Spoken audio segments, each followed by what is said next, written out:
You're winning.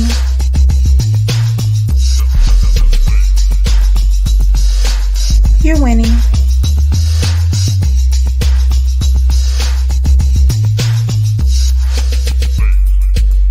You're winning.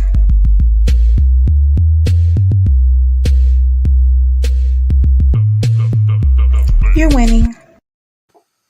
Hello, everyone. You're winning. Tonight, we are winning with the Men Support Collective. So, welcome officially to another episode of Epic Understanding. I am your host, Coach Love. I'm very excited tonight because we're talking about a subject matter that is near and dear to my heart, and that is men's mental health. It's come to my attention that although mental health is talked about and it is lifted up and it's becoming, more at the front of the mind of many people, men are feeling left out of this conversation. I don't want that to happen because violent death among men is extremely high. So today, I brought to you my friend Steve and some of his friends. Hi, Steve. You have to take yourself off mute, darling. Hey, Coach. I thought I was off on mute, but yeah. Hi. How you doing? Thanks for having me. My pleasure. My pleasure. So, you want to know what I noticed about your guys? What?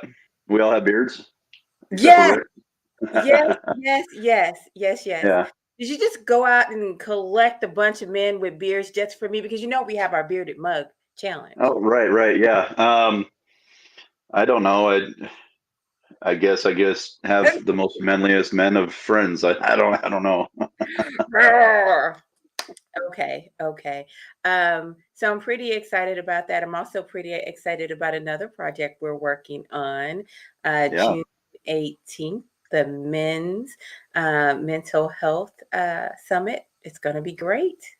I'm super stupid excited about that. It's going to be amazing. So 12 Central Standard Time. Don't miss it. I thought I'd bring up your twin next. Introduce this guy to me. Steve. Hope we make it through Yeah. the night. So this is my friend Big Steve. I was formerly known as Little Steve. Now I'm just Steve because I'm not so little.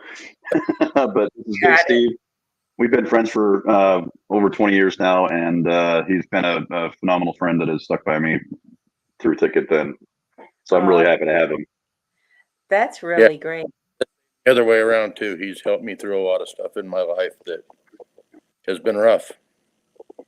That's awesome. We'll talk about that. Big Steve, you have the pleasure of telling me who we're bringing up next. Who are we bringing up next, my friend? I can't see anybody else. Oh, Let's bring up Rick. there we go. Hi, Rick? Rick. Hey, how we doing? Awesome. There we Big, are. there we go. Now, Big Steve, why don't you tell me a little bit about Rick? I've known him for quite a few years now, and he's got to know him really good with this group and that. Well, I feel like really good, anyways. And very smart man. No, has helped me through some difficult things in the recent past, and just a hell of a guy all the way around. Rick, did you hear that? You're a hell of a guy. I And did. so I did. awesome. And so now we have Brian. Rick, you get to tell us a little bit about Brian. Well, I've known Brian for a few years, and ex-Marine. You're gonna find that out real quick. But heck of a guy, great integrity. I mean, this guy. I don't even know how to say it, but I mean, if there's some trouble to get into, Brian's in it. Oh That's how it boy. works. There you go. Well, that's very interesting. That's very interesting. If there's some trouble to get into, Brian's into it. Is that what's going on with his beard? Probably. No, nothing I was doing to it today was quite working, so I had to wrap it up and strap it down with some rubber bands. So You know what? I relate to that. That's what I do to my hair. It's uncooperative, so I just grab it and Mm-hmm. pull it together. Brian, you don't get to escape the loop. You get to tell me about little Steve. Little Steve. Actually met little Steve a few years ago. And it's funny. At the time, my former spouse was interested in him, and needless to say, that was a page in our lives that we both would like to pass over. Yeah. um, I did have a few instances though that Steve has been the one there to either tell me to pull my head out or give me a swift kick in the pants, whichever worked better. Mhm. Had some feel sorry for my moment selves. And he's also the man that I can honestly attribute my current mindset and outlook on the world to, without a Mhm. doubt. All the respect I get in the local group for us is due solely to the work and effort that man has put in to bringing my head on straight. Oh, wow. That's big ups. That is big ups. I love it. I love it. You know what? That humbled my heart. That humbled my heart. I like it. You know, um, since you are so articulate about this, Brian, I'm going to ask you, what has been your biggest mental health pain point? Um, okay, can I ask to clarify? Personal mental health or like something I've dealt with or something that someone has kind of forced upon me that's made me deal with it? Hmm. I want to talk about your personal experience. My personal experience has always been I've never felt, well, to put it bluntly, man enough. My parents were divorced when I was 7.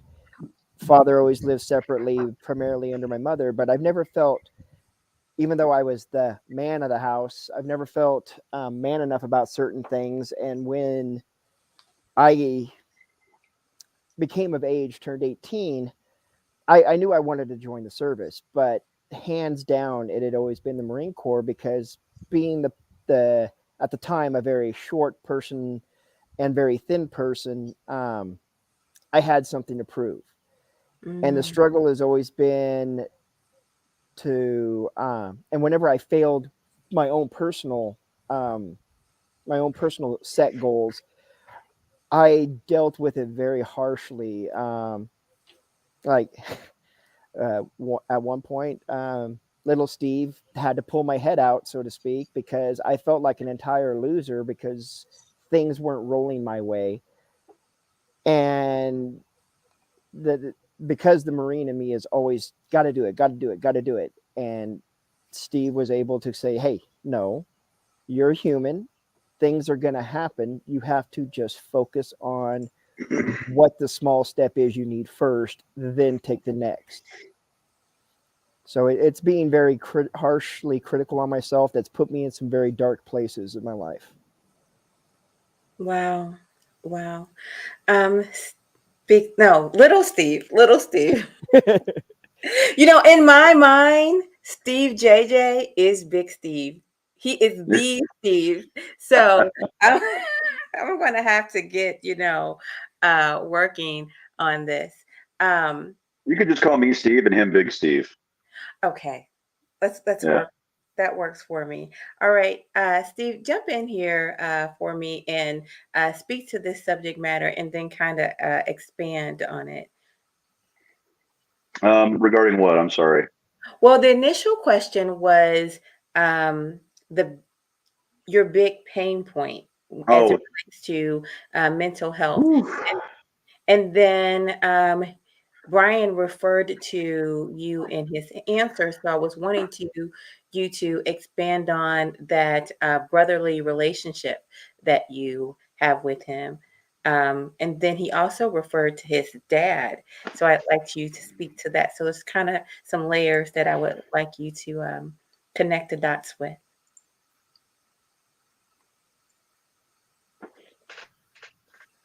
Is he frozen?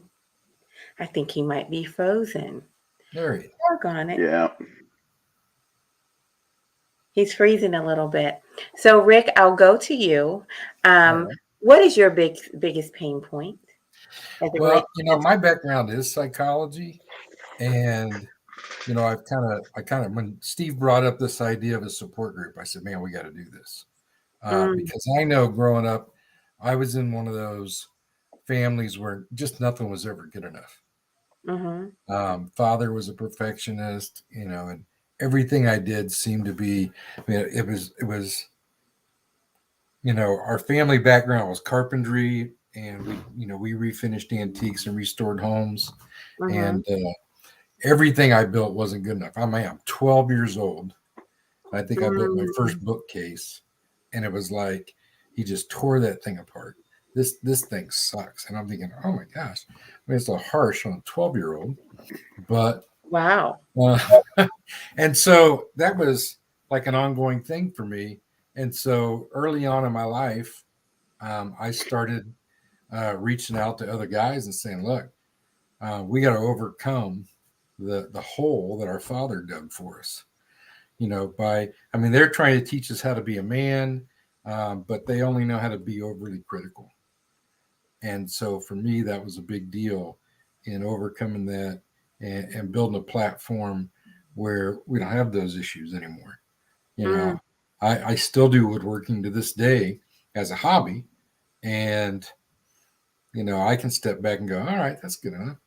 And I know nobody's going to come in and rip me apart and reduce my size, because that was how it all went. I basically just got reduced by size.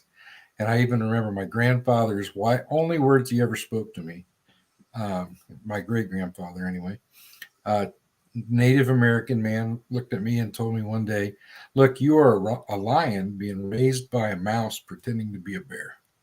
And I had no idea. Oh, wow. And then years later, my Shoshone grandmother told me, she goes, well, have you ever met your father? Because he thought being a mouse was, something he couldn't be respected. He was little, and if you follow Native American culture at all, a mouse plays a really big, important part in Native American culture. So they're kind of a big deal. And for him to pretend to be the bear, because of course the bear's the biggest and growls the loudest, and and so my grandfather just said, look, I feel sorry for you. Because so what is the role of the mouse in Native American culture? well, they're the ones that are always storing up stuff for the winter and taking things, preparing things. There was a story once of the mouse that pulls a thorn out of the lion's foot, and but they're not probably the biggest lesson behind the mouse is there's no part in life too small, because we need there's all kinds of little people in life, and they're just as important as the chief, so to speak. So And that just hit me when you said that.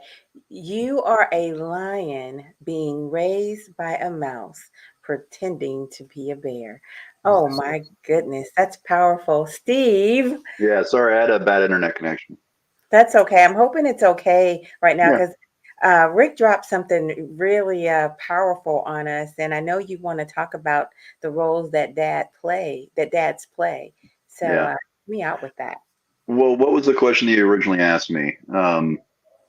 The original question is, what is your biggest pain point, your biggest mental health pain point? And in Brian's answer, he referred to his dad, and how his dad left the home, and that left him being the man of the house, and he felt as if he wasn't good enough. And then throughout life, being an ex-Marine, he had some issues with that, and he looked to you to help him, and you were going to pick it up from there. Gotcha. So my biggest pain points personally, I have a few.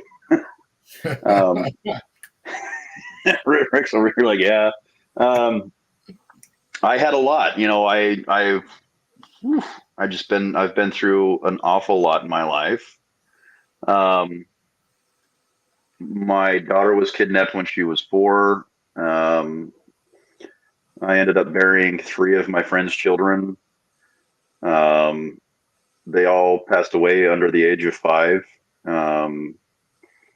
Some by natural causes, so to speak, and then others by outside, artificial causes. Mm-hmm.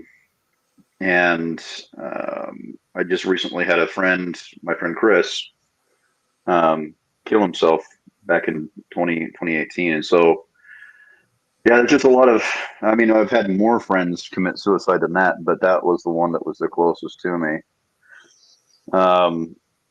But I grew up much like these men, with my father around, but my father was a good man. He was definitely a good man. He taught me a lot of things that I needed to know to get through life. He taught me my work ethic, but he didn't tell me how to actually exist as a man in the world. Mm-hmm. Like mental health was not a conversation topic.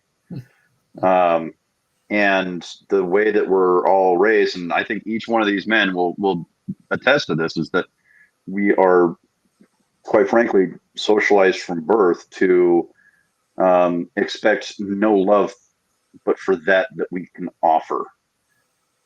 Meaning we have to be able to have something to offer you for us to get love in return. Mm-hmm. And that's toxic as hell. My self-worth should be a part of that, right? My intrinsic value as a human being should be a part of that equation. But a lot of men aren't taught to do that. We are taught we have to have a home, we have to provide a home, we have to provide a car, we have to provide an environment that is, more or less violence and stress-free. We have to do all of these things, and these expectations rarely, if ever, give us space to be thinking, feeling, emotional human beings. Mm-hmm. And that becomes extremely detrimental to our own personal health, Mm-hmm. to the point where men are committing suicide at 4 times the rate of women. Mm-hmm. Mm-hmm. We can't shake that fact. That's a diehard true fact across the entire planet. It doesn't even matter what country you go to. As a matter of fact, in some countries, it's even worse. So here in the U.S., it's about 13 men in every 100,000 people commit suicide. Mm-hmm. Well, in Lithuania, it's 65 out of 100,000 that commit suicide. So they're 4 times, almost 5 times the rate that we are. So there's apparently something going on with men. And I think what it is, and Rick spoke to it a little bit here, is that we have been forever trapped in a survival mode of how society used to function. We have to, we're never given the opportunity to evolve with women through the 19th century or through the 20th century. Mm-hmm. So we're still stuck in that fight and survival mode, and that's not doing us any good in a world that is much more. The threats are very different, and we don't have to be in battle mode all the time. Mm-hmm. But we have never been taught to do anything else other than to be in fight mode all the time. So we don't know what to do with our hands, so to speak.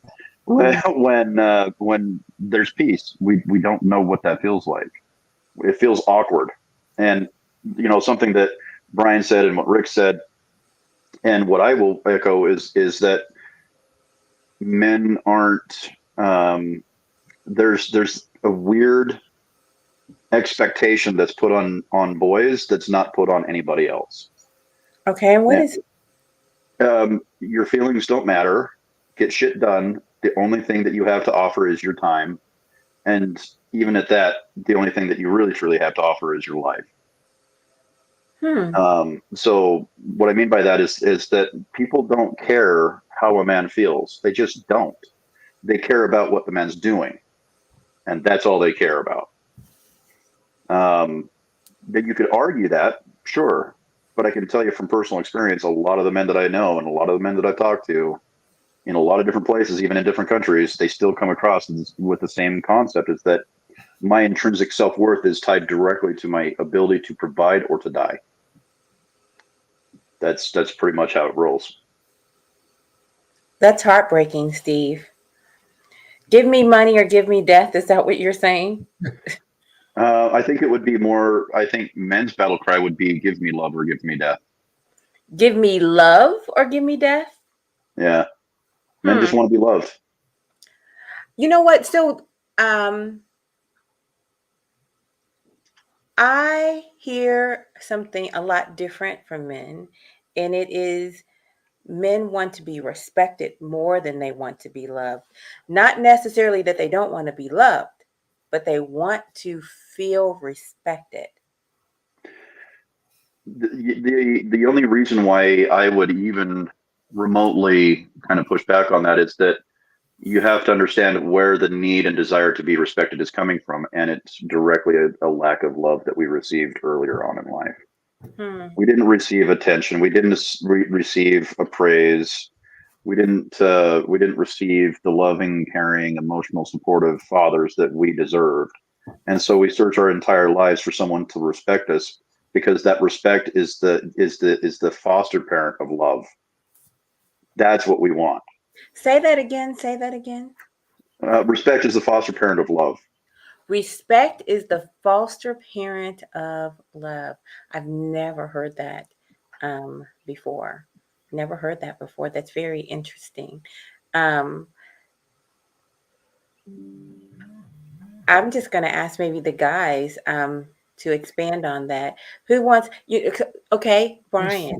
Yeah. So it's funny that some of the stuff Steve has mentioned is quite true. Yes, I did mention my father and my mother and father divorcing earlier. So one thing though is growing up before my father left, I was always daddy's little helper. My younger brother was the baby, so mommy's little baby boy type of thing. So I always tried to earn my father's respect, and that I also quite frankly feel had a lot to do with me joining the Marine Corps. But even after I earned the title Marine, my father's like, and he's a North Dakota farm boy, grew up and raised that way. The farm was more important, chores were more important than going to school and getting an education. The man worked hard. I respect him for that. He never failed in his duties to be a father as much as he could whenever we were with him and everything. It's just as I grew older, there's a lot of things me and him started to disagree on. One thing that I've shared before with Steve, and I believe even Rick, I don't know if Big Steve knows. But when I was very young, I always wanted to go to space. I wanted to be an astronaut, all that stuff. Then the 86 Challenger disaster happened.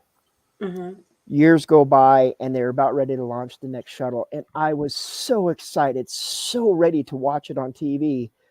And my father said this: I don't know why they're doing that. If God had wanted us to go to space, he'd have made it air. That was his mentality. That was his thought process on the world. Mm-hmm. And it crushed me. That and like, so I was a Marine. It was like there was nothing I could do to get him to say I love and respect you.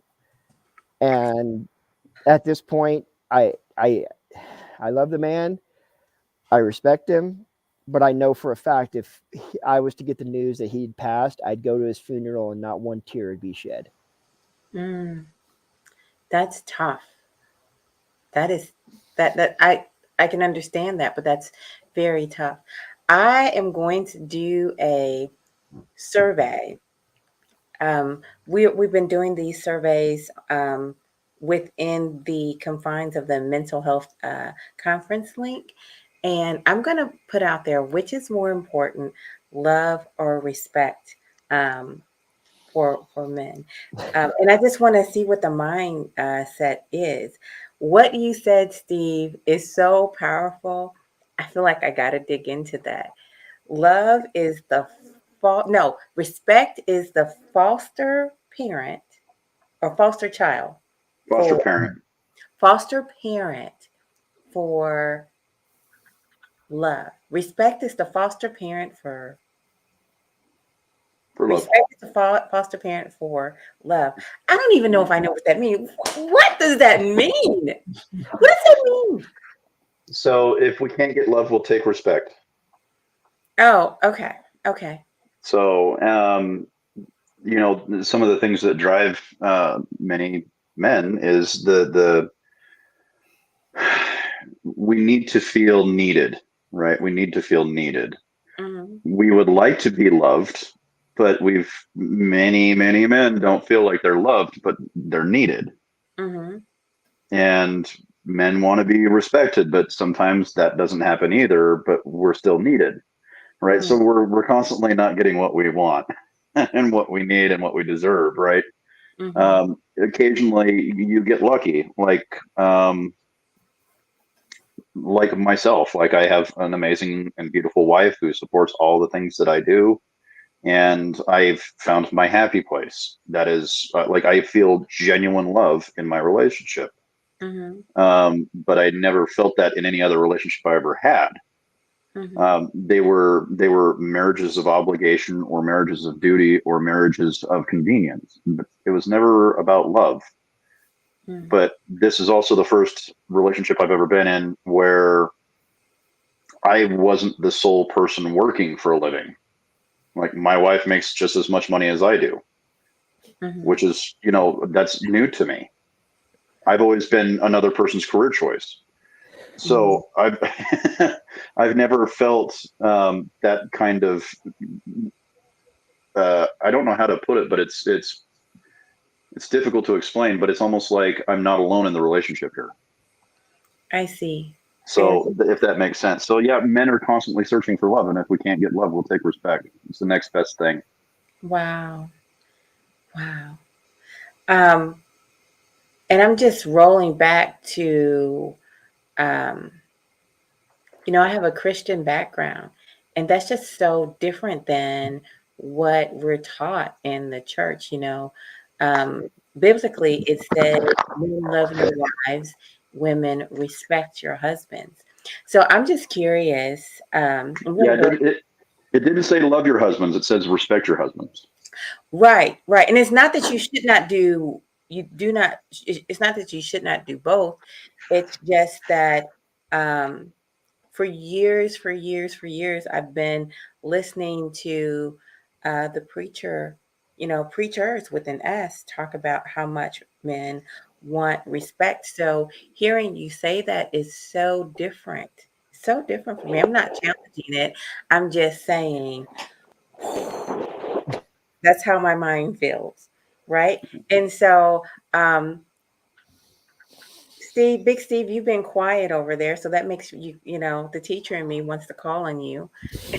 I think he's struggling with sound. Okay, fair enough. Well, then, Rick, I haven't heard from you. What does what does respect look like for you? For me, respect looks a lot like love, because I'm gonna agree with Steve that Mm-hmm. that's what I was looking for. I know growing up, I can't remember a single time my father told me that he loved me. Mm-hmm. And even though he was in my life, because he was my coach for every sports team I ever played for until I reached high school, Mm-hmm. and even though my parents were divorced, he never missed a visitation. But I remember I joined the Navy before I even graduated high school, and I thought, man, if I can just hear him say, I'm proud of you. That's all I need to hear is I'm proud of you, and that'll be worth this. And I didn't even get that. And I had scored like a 99 in the ASVAB. I was off to be a nuclear engineer. I didn't follow through on that because I never wanted to be a nuclear engineer. I had no desire for that in my life at all. Um, I just wanted to hear the words "I'm proud of you" or "I love you." Either one would have been top notch for me. So respect looks a lot like love to you. So hearing the words "I'm proud of you" feels like love. What else feels like love? Just respect for what we did. I played minor league ball for a couple of years, and my father, I was like Brian when he said a Marine and what, and I thought every father's dream is that his son goes and plays, professional sports. And I actually played professional baseball. And my dad lied to his friends and told them I was still in the Navy. Hmm. Because for some reason, for my father, being in the Navy was, more important than his son playing professional sports. And I think one of his friends called him out one day and said, "No, I just saw your son play shortstop the other night, and he's amazing." Your dad And was and instead, I got disowned. you know what? Your dad was something else. He's He's still something else. I mean, what's his mindset like? That's so odd to me. I haven't. Well, it's unfortunate. I haven't spoken to my father in 25 years. My brothers still update me. I know that he just had surgery last week and almost died. And they wanted to know if I was coming to the funeral. I thought, I don't know. Does anybody even want me there? Which my entire family's like, look, we want you there, even if maybe your stepmother doesn't want you there. But So was your dad just cantankerous with you, or was he, difficult with the other children? I don't think the other children. The difference was when I grew up, I hit 18, and I wanted to make my own decisions, be my own person, and he kind of wanted to make all my decisions for me. And I mean, my brother, I think he handled all my brother's finances for like 10 years after he graduated high school, even through one of his marriages. His check, he was in the Navy, his check got direct deposited into, a bank account that my father had control of. And so as long as you were giving him control, he was glad to have you around. The moment you weren't given control, he didn't have control of your stuff, and you might actually make a mistake and make him look bad. You weren't going to be there, and it didn't take long after I grew up, and I have an amazing relationship with my sons. My sons are all superheroes, and they're fantastic. But it didn't take me long to realize that he just wasn't giving what he lacked. Okay. He couldn't love because he didn't feel loved himself. Right. You know something? I wonder if we asked your dad what he would say about love versus respect. He wants respect. Yeah, he wants control. He wants control. Absolutely. Can I interject here real quick? Yes. Because I left this out. My father was really great at telling me that he was proud of me.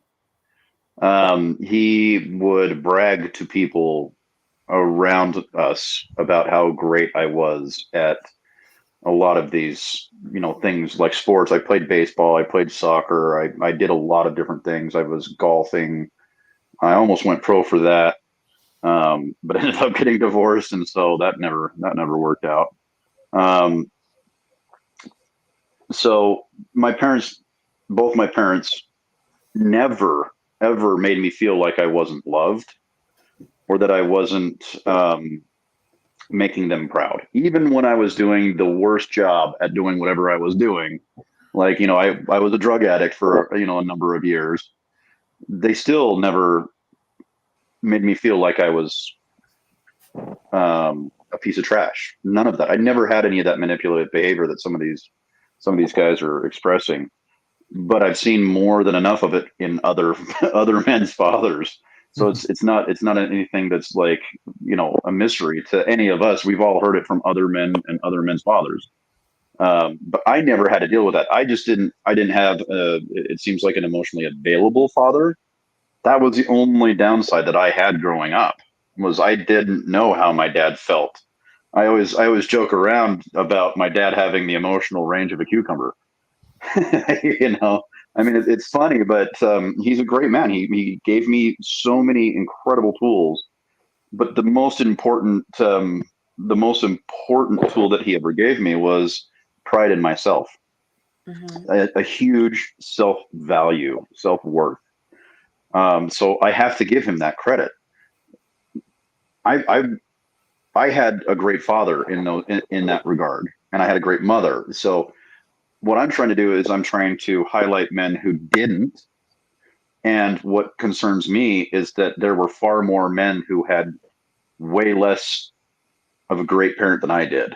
And so I want to make sure that they are feeling the things that I got that they didn't. So I'm trying to show men love. I'm trying to show men respect. I'm trying to show men that they have self-worth and value. And that's kind of what drove me in this direction, was like, why are all these men killing themselves? Why are all these men killing themselves on the job? You know, we die, like 97% of workplace deaths are men. You know, we die on the job, we die at home, we commit suicide, we're dying left and right, but for some reason this is not an epidemic. You know what I mean? And so I wanted to give men the same thing that my father gave me, which was an intensely powerful sense of self-worth and value. And not the bad type. It was the good type. It was like my father would tell me he was proud of me. I did a great job. He would brag about the catch that I made at this baseball game. He still does that to this day. I So think what you're doing is very important, because unlike the acknowledgement that a woman can give a man can give a man validation in a very different way. And so I think that is one of the reasons what's needed in these support groups. Men really do need to be intentional about lifting one another up. Big shout out to Carl Sean Watkins. He's working on that. And then Amanda points out something here. She says the patriarchy has had a lot of negative effects on my relationship. I often wonder, if we were raised outside of faith, how different our relationships would have been. And so for her, this unhealthy patriarchy that she's seeing is actually making her question her faith. Makes me say, yeah. say, Do you want me to go on that one? Or? Well, she's not the first person. Right. Amanda's not the first person that I met who connects their faith with their father. I'm sorry, their relationship with their father with their faith. Yeah. We call God him, right? We call him Father, but the creator is not a him in all actuality. He would be, more than that. Yeah. And then, it gets confusing. The love from a creator, a deity, is much different than that. But it does create. She said it is her husband, not her dad. Okay. Gotcha. Good to know that you had good men in your life. But if So- your dad, I'm sorry, if your husband had a, an unhealthy relationship with his dad, maybe you're getting the residual of that from him, Amanda. Yeah. Mm-hmm. So the problem with the patriarchy is the patriarchy is just another word for how society has failed men. Mm-hmm. We are the first ones that the patriarchy fails, because it sets upon us inaccurate expectations of what it means to be a human being. Mm-hmm. And that is a trickle down problem. If men feel like shit, guess who else is going to feel like shit? Women. Everybody else. Right. So if you show men love and support, they, much like women, you give a woman something and she's going to multiply it. She's a multiplier. Mm-hmm. So are men. Men multiply what they get. And if you give them love, if you give them support, they will multiply that, and they will provide a family that you would never want to leave. Mm-hmm. You know what I mean? So, but unfortunately, we treat men like we did in the 1900s, and the 1800s, and the 1700s, and the 1600s. We are unpaid bodyguards. We are providers. We are there to die. That's our job. And we still feel like that today in 2022. I just want to step back though, because I'm going to speak from a woman's point of view. Is sometimes it's like you are pouring your water on sand that's just sucking up the water, just sucking it up. And that's because the wound is so deep, it's so granular. Um, the person came to you really brokenhearted with all of these wounds, and there's literally not enough love that you could pour out that would stop that sand from being dry. It's not Yeah. enough. And Well, so you end up almost emptying yourself out, or really, and finding out, oh my gosh, the sun is still dry. The sand is still dry. yeah.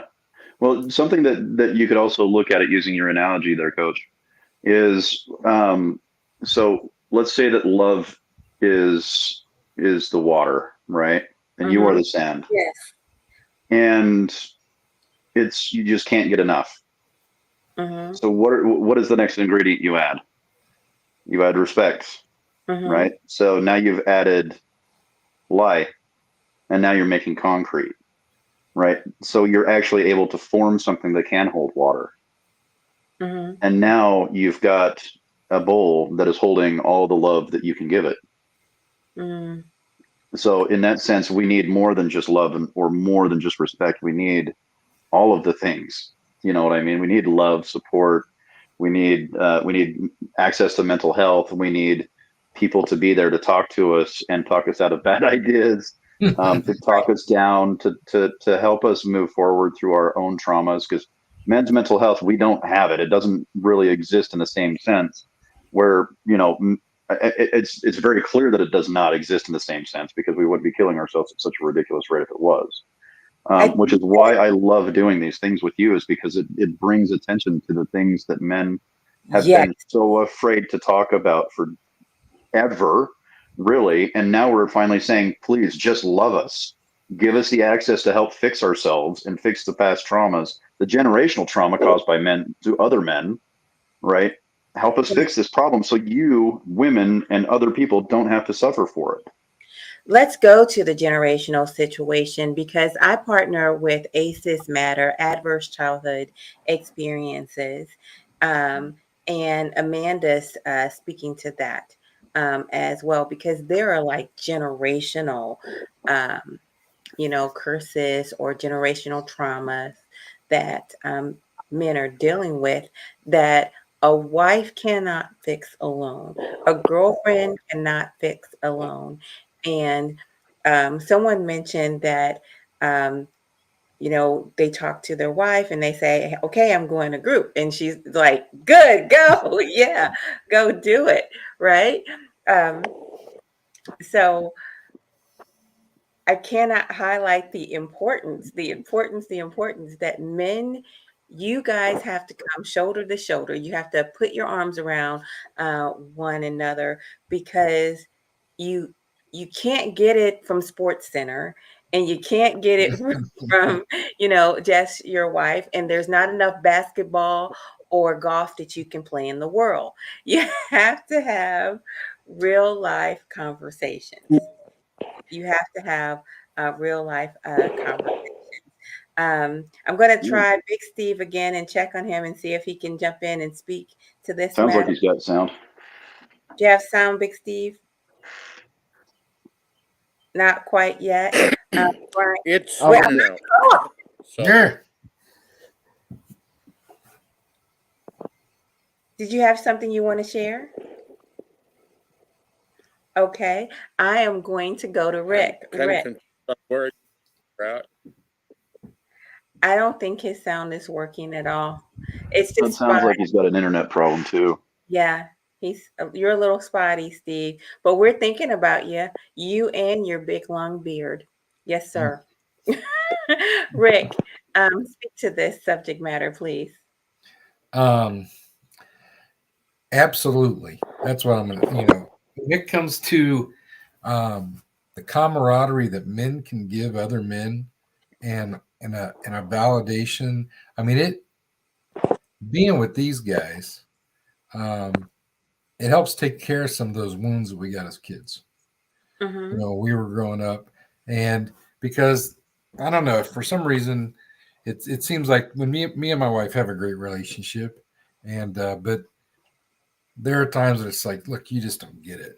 This is what me and my dad went through, or this is what me and my grandfather went through. Which I had my grandfather was actually the one that spent more time raising me and taking me fishing and doing all the things with me, because my father spent 60 hours a week working. Mm-hmm. Because in his mind, hey, I put a roof over your head and I put food on the table. What more can you ask of me? And of course, would have been a resounding, well, give me a hug. Mm-hmm. Get out from in front of the television and just, because I mean, he did get out from behind that television and coach every team I ever had, and I Mm-hmm. appreciate that. But when you have that relationship, when you get tight with other men, um, it definitely heals some wounds. It's almost as if this guy knows where I came from because he's been there and fought the same battle I've fought, and it's kind of and some of those relationships. I mean, I have other friends in my life that come and go, but some of the close male friends I have, they've been friends in my life for 30 years or more.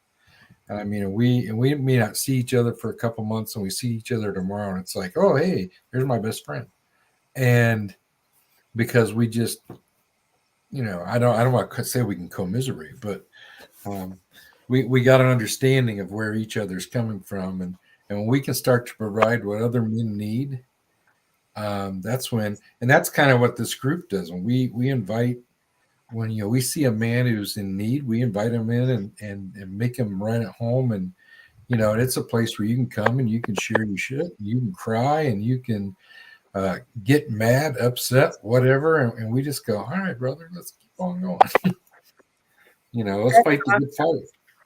You want to know what? I just connected an idea. I just had my moment. All right. Stay with me, guys.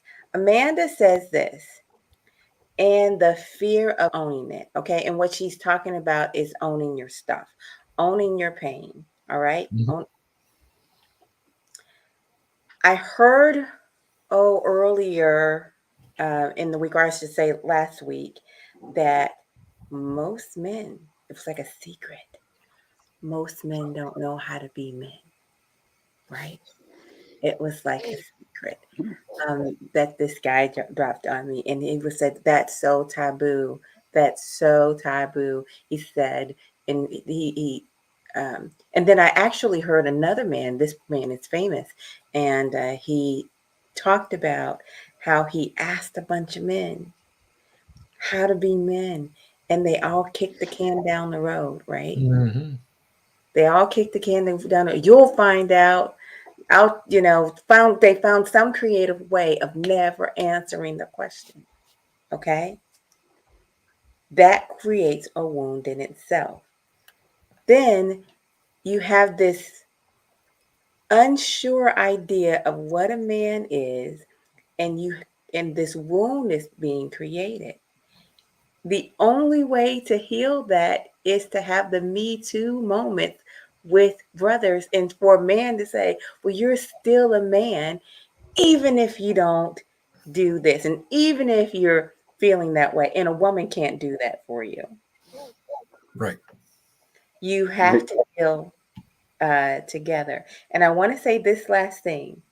This is the opposite of what I see men do to each other in general. Yeah. In in general, fellas harass one another, say some kind of smart comment to one another. You guys feminize one another and call each other mama's boys and uh, P's and B's, and then you talk about one another's mamas. But you're, I mean, you just that's what you guys do on a regular basis. And so you almost claw at one another's humanity And then the first thing that you say about a man when you don't like him is you feminize him. Mm. I'd like to say something on that, if it's okay. Yeah, please. Um, so something that we discussed at the more or less first meeting was how we as men, we will rib each other, give each other a hard time to see, first of all, can they take this? Are they gonna like lose their mind, be emotionally wrecked by us giving each other a hard time? And secondly, do they have a thick enough skin to handle that ribbing?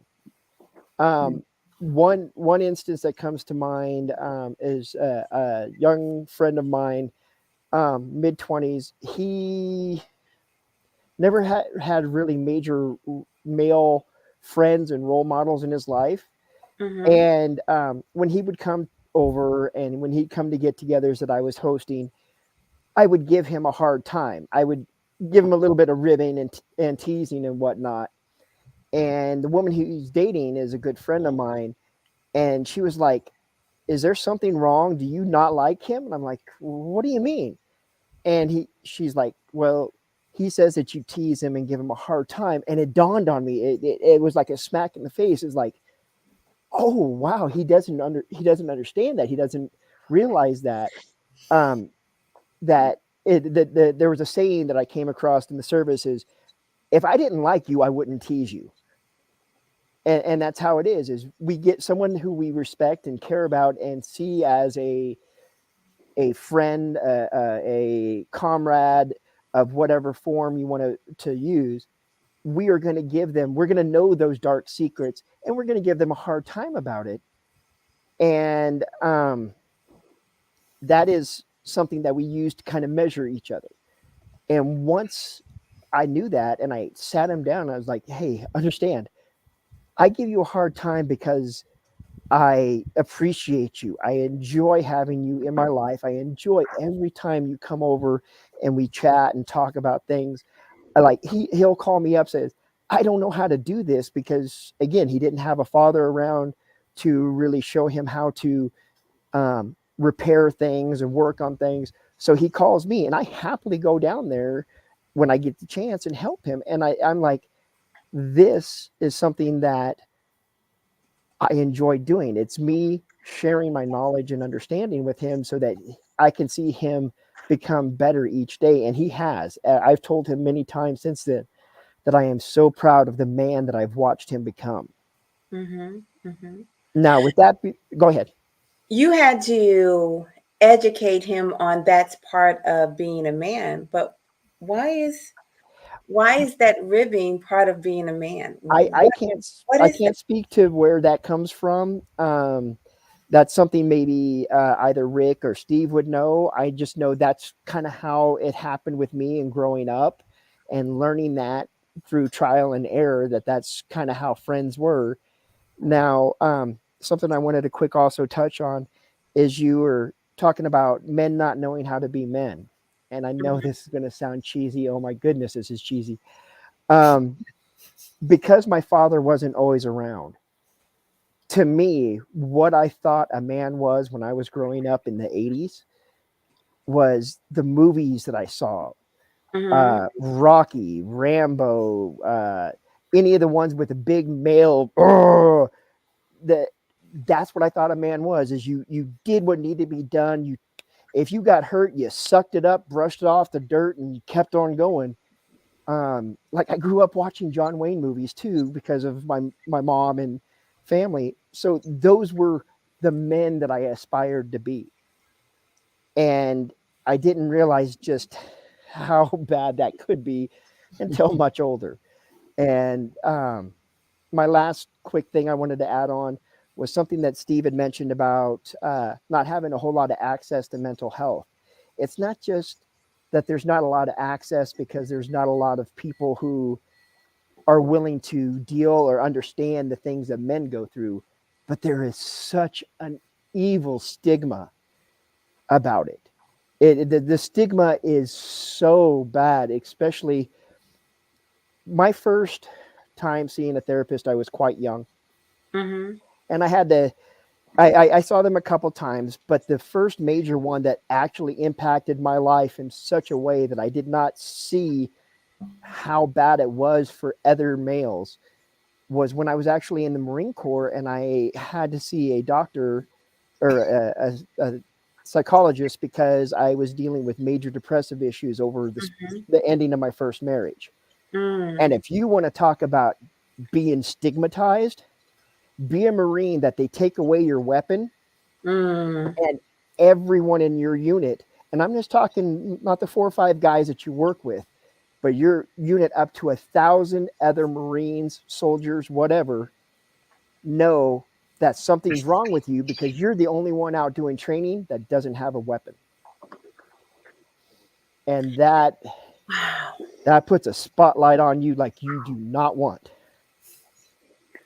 And you want to know what? That you're hitting the nail on the head when it comes to this idea of stigma, because something's wrong with you, so to speak.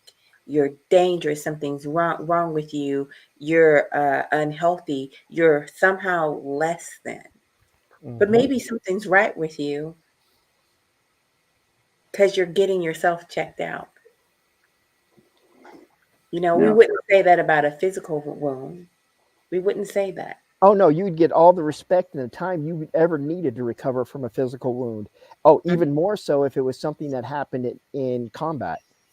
Mm-hmm. Well, I just had a conversation with Agita, and she's going to be editing it and posting it later on. Okay. But I just had a conversation with her yesterday, and the topic came up of why this isn't in the conversation. This was after we were done, and we were talking, and I just made the funny joke is like, why do men act like such babies when we're sick? It's the only time that we can. Ah. It's the only time we can express emotion is when we're sick, and so we overdo it.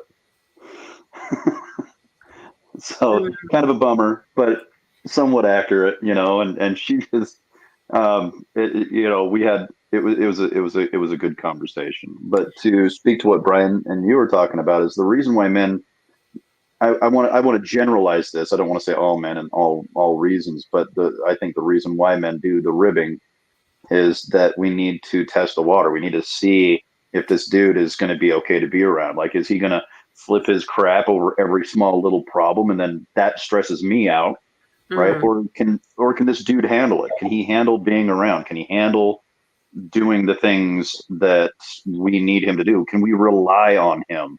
Because if he's emotional, if he's a crybaby, if he's flipping out over everything, we can't rely on you. So we want to make sure that we have somebody in our circle that we don't have to pick up and carry.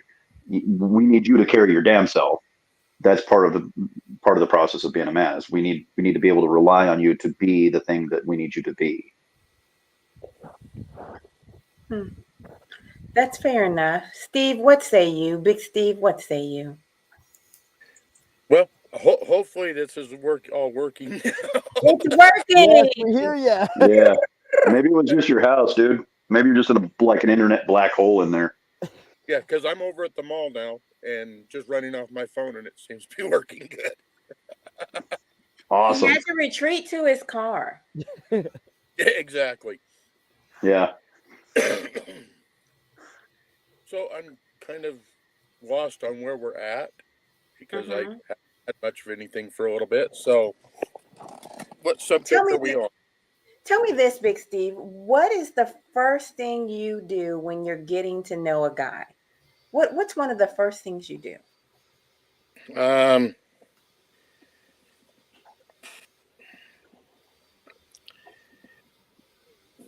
go with a lot of gut feeling on people, and so it's small talk for a few and see how much bullshit they want to lay out there. Okay, and then how are you doing that? How are you measuring his BS?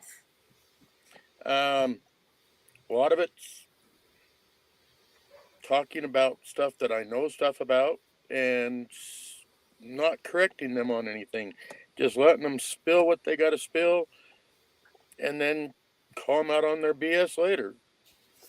What that is we're checking for their level of humility.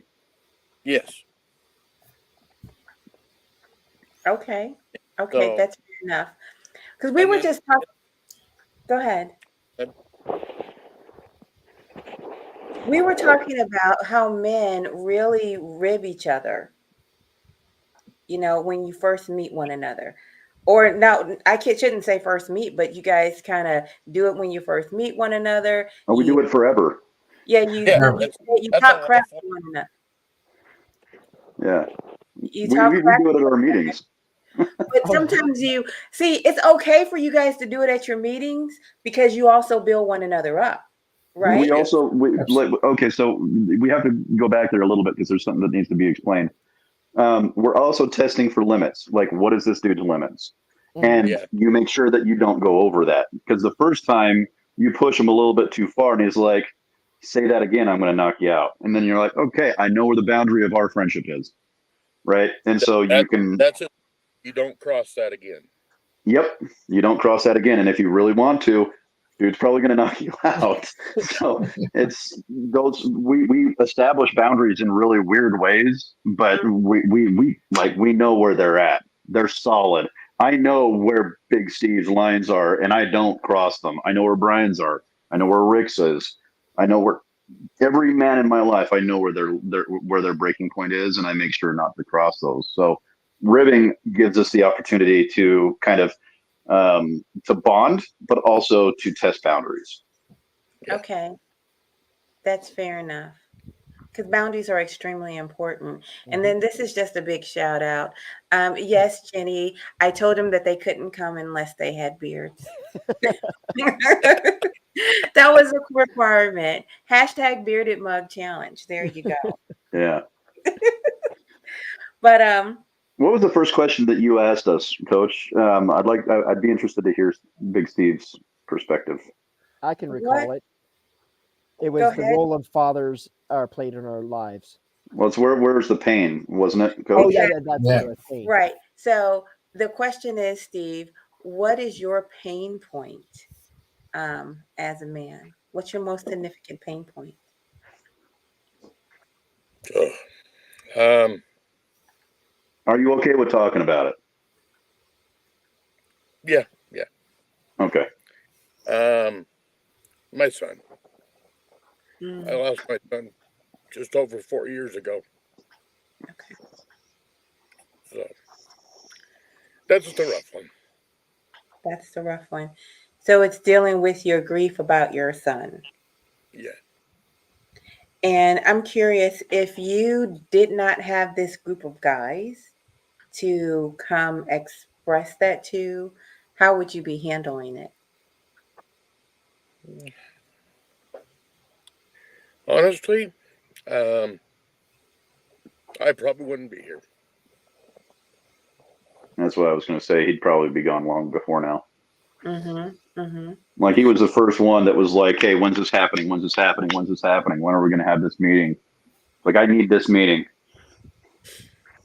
I'm with you on that. I wanted to connect that dot because I really do feel that's why men are being violent. That's why men are committing suicide because there is nothing, no, there's not enough that women can do to heal other men. I said this before, and I'm saying it again because I really feel that this is the answer. Men, you guys have to look one another in the eye. You have to hear one another's hearts. You have to put your arm around one another and create a safe space where a man can still feel like a man and express his heart in a safe way. I think that's what you guys do for one another.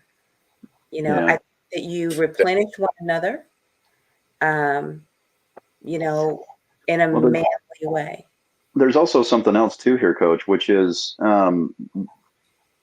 I can't speak for women, and I won't speak for women on this because I don't know how women view these things. But men quite frequently will look towards other men who can have these types of conversations where they get it, right? So if someone hasn't gone through the same life experiences or even remotely the same, Like a hard man who was born by hard experiences can't take a weak man and be helped by him. Okay. Right? You have to have other strong men that are, equal to or greater than you for them to be able to understand your pain and your problems.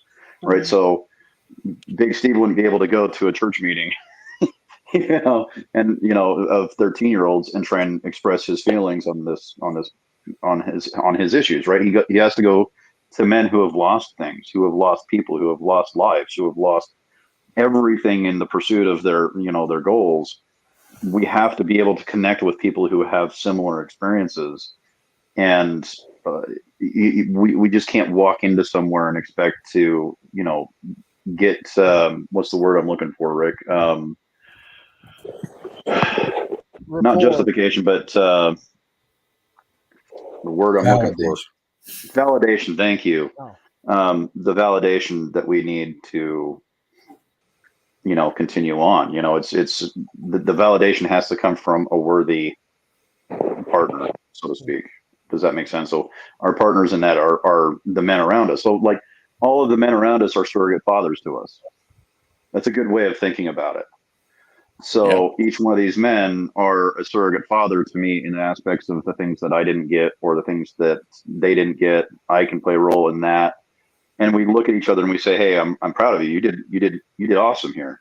Like I can see the change that you're making in your life, and I just wanted to let you know that I'm proud of you. I think you're doing great, and I love you."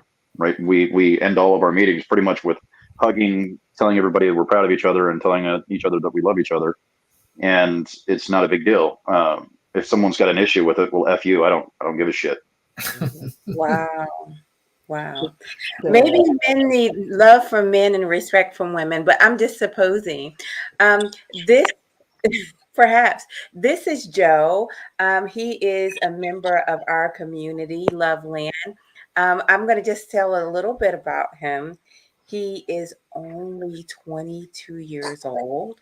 He has been running his sports network work for 9 years. He started when he was in the womb. Exactly. And I only let him up here because he has an amazing beard too. That's the only way it's happening. That's it. There we go. And I appreciate it. Just listening Yes. to each and every one of you guys is absolutely an honor. Like all your stories are beautiful, and I think people need to come out even more and talk about stories like this because we don't hear this enough on the map. It needs to be on the map more and more each and every day. I appreciate that, Joe. Anytime. Thank you. Anytime. Me and Steve are like on a crazy partnership mission here to highlight positive masculinity and bring men's mental health to the forefront here. We're having a summit on June 18th, 12 p.m. Central Standard Time. And if you haven't noticed, there's been a lot of videos about masculinity and manhood on the channel. You will continue to see those short videos, and perhaps you'll see some from a couple of these gentlemen that are on the panel as well. Joe, did you have a question that you wanted to talk? I just wanted to come and be part. Just listen to you guys. I was watching on YouTube, and I had to go help my grandmother clean the dishes. So I said, might as well just come out here and see what you guys are up to. Aww. See, that's a good guy. That's a good guy helping his grandma. Yep. I do have a question though. Temporary, tomorrow's not a guarantee. Make sure you love your loved ones each and every day because you don't know what tomorrow brings. Mm-hmm. Exactly. Can I ask him a question, Coach? Yeah, absolutely. Go ahead. So Joe, how you said you were appreciating everything that we were talking about here, which means that you have some measure of knowledge or experience that the things that we're saying are somewhat true, at least to you. Do you have experience with any of these things? And if you do, can you share them? I don't. And tell us about how you perceive masculinity as a younger man, in his 20s. What is that like to you to see old dudes like us talking about this shit? You know what I mean? I'll say it again. We don't hear enough of it. I've had friends with mental health, and nobody of them get help. And unfortunately, some of them went into a really deep path that almost committed suicide. Mm-hmm. And when I found out the news that one of my good friends from, let's say, I don't know, back in 2011, 2012, that he wanted to commit suicide, I reached out to one of his friends and says, hey, he needs help. Students need help. Teachers are not helping him. Let's get somebody to help. So I haven't heard anything since then, but I know the last time I talked to him, he's doing a lot better and he's working at Walmart. That's awesome. It hurts to see somebody that is not getting help in the world that we live in today, the internet. There's so much knowledge, like with Coach Love, bringing these people need to knowledge themselves. People need to interact with people. And I think if you're really good with people and interacting with people, I think anything is possible if you have good people like Coach Love. Aw, thank For you. real. You're welcome. Like she should be saved. Like no matter sure. what, like she should be saved. Like that's You know the what, kind of man? It's women that we need in our lives. Perfect vegetable, the perfect fruit on the aisle. That mango. Coach Love is that one that you don't get each and every day. It's that one that is a buy one and there's no second one for free. It's just that one that doesn't go away from her. Oh wow, I love it. I'm a mango. You're a I'll mango. take it. That's my favorite fruit. That's my favorite fruit. Mango. So I'll take it. Thank you. You're welcome. You're welcome. Oh my God, my heart is just really smiling and filling with joy, which makes me want to talk about a story about you, Joe, because it fits in with how men connect. So, Joe has a brother who's been a real hero for him. He's had some health issues, okay, and Joe was having the time of his life. I mean, I don't think he could have more joy. And he was giving his brother the hardest time. I mean, this was his joy, right? He was ribbing his brother, and his brother was mad at some sports team or whatever. But Joe was just feeling great delight of giving his brother a hard time. And so I think that was, I would say, this positive male bonding, though. Tell us about that a little bit. With the video? Well, what you were experiencing in that moment, because I'm connecting men ribbing one another with male bonding. First off, my brother is a huge Montreal Canadiens fan. I'm a Toronto Maple Leafs fan. And my brother we are back and forth. It's original six. Nobody knows about hockey. That's the original six. And when my brother gets pissed off, he gets pissed off. And I got really under his skin. To the lowest of extreme, if you want to say.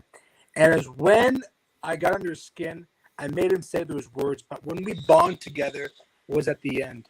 When he came to me, he says, Joe, I know he pissed me off, but we're still brothers, and brothers are for life, and brothers are meant to do things like this. That's how I look at it. So I'll take that as love.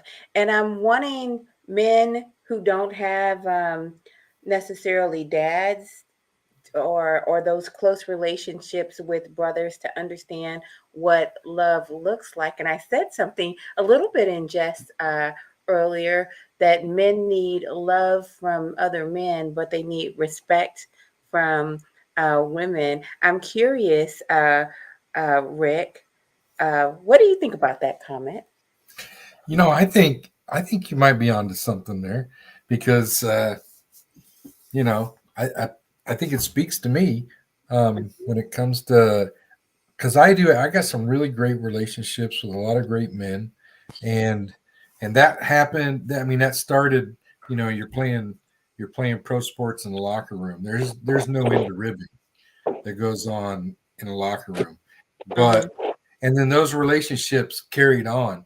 I remember I had a coach who died in a head-on car crash, and he was like a father. And so there were 16 of us guys. It was of course, it was New Year's Eve, so this was the off season. We're not playing ball. And 16 of us guys lived in Southern Ohio there. And we got together every year to remember the coach. And that continued on. I mean, I think I just recently stopped doing this ritual about 2 or 3 years ago. And this is from, from 85 till now. Mm-hmm. And I remember the last time I did it was my ex-wife had said, I want to join you in doing this. And it didn't work out well for her because part of the ritual was drinking. And she was a lightweight and it didn't work out well. And actually, I think I had Steve join me one time in trying to remember this guy. It didn't work out well for him either. But it involved Yukon Jack. But I have pictures. I have pictures. oh, he does. He said I could never run for president because he has those pictures. No But- evidence. Remember, no evidence. Yeah. Unfortunately, there is. They always try to you know, find something on you. Yeah, but to have that bond with those guys, I mean, now most of those guys are either gone or gone on with their life. But to have that bond with those men that carried on throughout years, and now I got that same bond with these guys. And ribbing's important. But when it comes to right down to it, when I leave and my wife says, "Hey, where are you going?" I'm like, "Oh, well, I got a group tonight." And if she gives me any grief about it, it feels like a lack of respect for what I'm about to do. Because, well, I know Steve just asked the question in the chat, what do you get out of these men's groups? And for me, I get a chance to pay it forward because I've had these relationships where, I got these men and we're really close and we've kind of helped heal those wounds going forward. And now I want to make sure, and like I told Steve in the beginning, I want to keep this going. I want to build support groups so I can keep paying it forward because it probably kept me from sticking a gun in my mouth.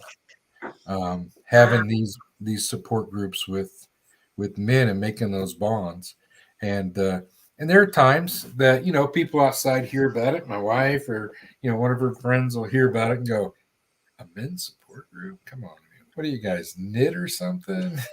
And it's like, and it feels a little lack of respect and thinking you guys just don't understand what men go through. And I actually was talking with a gentleman recently who or actually it was a lady. She was transitioning to male and then stopped and went back to female and told me it was just too damn hard to be a man. She said, "Screw that." And and it was, and I thought, what an insight, because it's not something that falls off a tree. You just go, "Hey, I think I'll be a man today." And there's a learning curve going up, learning how to do that ribbing of other men. I mean, for me, that's how we feel each other out. No, like the guy said, you find out where you can, how far you can push a guy, but you also learn who you can count on in a tough situation. Like we always joke about Armageddon, and what are you going to do in the final days when you got to run off to the mountains and hibernate, and who are the 5 guys you're going to take with you? And it's always guys. I can't think of many of the ladies I want to take with me, although they'll probably be more fun in the end. But who are the guys that you're going to take? Because you want the guy that can hunt and the guy that can build something and the guy that can, that are tough, and you don't want the guy you got to carry. I do have a roommate and he weighs about 400 pounds. I said, "We're going to take you because you're the guy we're going to eat." But, but that's just me ribbing him. And so I get it. So we do that because we want to know, when the chips get down, is this guy just going to crumble? If I can't tease him a little bit, he probably ain't going to be able to, he's probably not going to have my back when the stuff hits the fan. I got it. So, Steve, Rick says I'm on to something. I'm going to check in with Brian and see what he has to say, and then I want you to close us out on this idea. Feel free to tell me I'm full of crap, okay? But just listening to you guys, I kind of came up with this hypothesis that maybe men need respect from women, but they need love from men. What say you on this subject matter, Brian?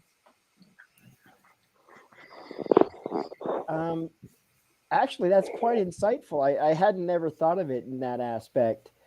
Um, that that that in a way does hit the nail on the head. Mm-hmm. Um, the reason why something that had popped into my mind as we were talking that the one thing about this group that I know because it's happened, um, I know that if I was to come into group and just let something out, and I ended up in a, a blubbering mess, and I know that not only would those three other guys, as well as the other men who weren't able to join us, not only would I not ever get one look or even hear of a thought of them thinking less of me for losing myself and just letting it all fall out, but I Mm-hmm. know that in each of their own ways, in each of the different ways that they know me, they would start to put me back together. Mm-hmm. Wow. And it's not because it's their job to put me back together, even though in Rick's case, he's probably had to do that for work in the past. But I know that they would be able to put me back together because they love me. They care about who I am and they want to see me succeed to be the person that they know I can be. Not who I know I can be, who they know I can be. Because we all have grand ideas of who we are in our own minds. But Mm-hmm. it's those closest to us who are able to see us and see not only when we fall and help encourage us to find that path again to reach that potential, but they're the ones who can sit there and say, yes, I've seen you come from those depths back up. Mm-hmm. And the respect from women is a nail on the head, because if we don't have the respect from them of us doing what we feel we are supposed to do or need to do to take care of them, provide for them, be their rock, so to speak, when they need it, that is something that speaks volumes to a man. Because if you have a man who has a woman in his life who does not respect him, you can see it eat at him.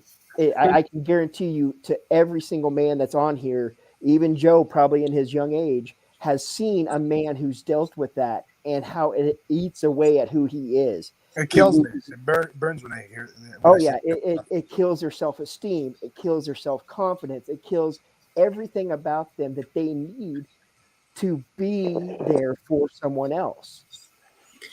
So I'm going to say this. I had asked earlier, what does love look like to a man?